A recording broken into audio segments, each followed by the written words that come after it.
आज की इस वीडियो में मैं आपको कल्चरल या कल्चर रिप्रोडक्शन का बेसिक कॉन्सेप्ट इजी वे में एग्जांपल के साथ बताऊंगा। वीडियो को एंड तक देखिएगा ताकि आपको कंप्लीट इन्फॉर्मेशन मिल सके। तो सबसे पहले समझते हैं कल्चरल रिप्रोडक्शन होता क्या है। सिंपल वर्ड में अगर कहा जाए तो ये एक प्रोसेस है, एक मैकेनिज़्म है, एक सिस्टम है जिसमें जो एक जनरेशन का जो कल्चर है, जैसे आपके जो पेरेंट्स हैं, उनके जो पेरेंट्स हैं, उनके दादा दादी, आपके जो नाना नानी दादा दादी, उससे ही जो कल्चर की रस्म व रिवाज हैं, जो कल्चर की वैल्यूज़ हैं, जो बिलीव्स हैं, जो रस्में चल रही हैं, जो नॉर्म्स हैं, आपके जो प्रैक्टिसेस हैं, वो नाना से नानी में, नाना नानी से आगे आपके वालिदैन पेरेंट्स में आए, ठीक है, आपकी अम्मी में आए, दादा दादी से आपके फादर में आए, देन फिर आपके फादर से, आपकी अम्मी से आप में शिफ्ट हुए।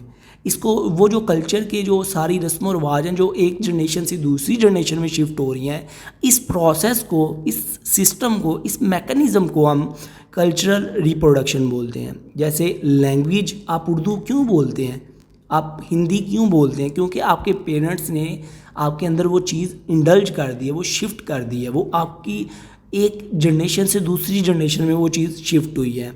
इसको हम कहते हैं कल्चर रिप्रोडक्शन। जैसे एजुकेशन सिस्टम में, अच्छा, इसमें ना डोमिनेंस भी आ जाती है, कल्चरल डोमिनेंस भी आ जाती है, अनइक्वालिटी भी आ जाती है। जैसे कुछ कल्चरल इवेंट्स हैं, कुछ कल्चर सेमिनार्स हैं, उसमें क्या है कि उसमें दूसरे जो लोग हैं उनको एक्सेस नहीं दी जाती, तो वो आ नहीं सकते, वो उन कल्चर को सीख नहीं पाते।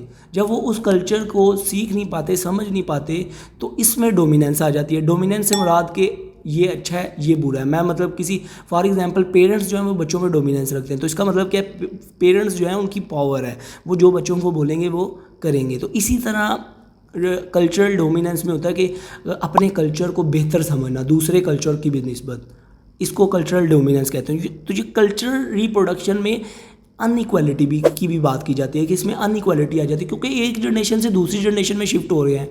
तो वो जो नीचे और जो कल्चरल लो कल्चर लेवल के लोग हैं, जिनको अच्छी चीज़ों का, जिनके अच्छे नॉर्म्स नहीं हैं, जिनकी अच्छी रस्म और रिवाज नहीं है, या उनको पता ही नहीं उस चीज़ का, तो वो क्या है, वो उनका मतलब उनमें अपडेट ही नहीं आ रहा, अनइक्वली वो डिस्ट्रीब्यूट हो रहे हैं, तो उनको कोई बेनिफिट ही नहीं हो रहा। तो ये होता है कल्चरल रिप्रोडक्शन, जिसमें एक जनरेशन से दूसरी जनरेशन में कल्चर की जो चीज़ें हैं वो शिफ्ट हो रही हैं, बट वो किसी दूसरे तक नहीं जा रही, किसी दूसरे को नहीं मिल रही, डोमिनेंस है कल्चर की।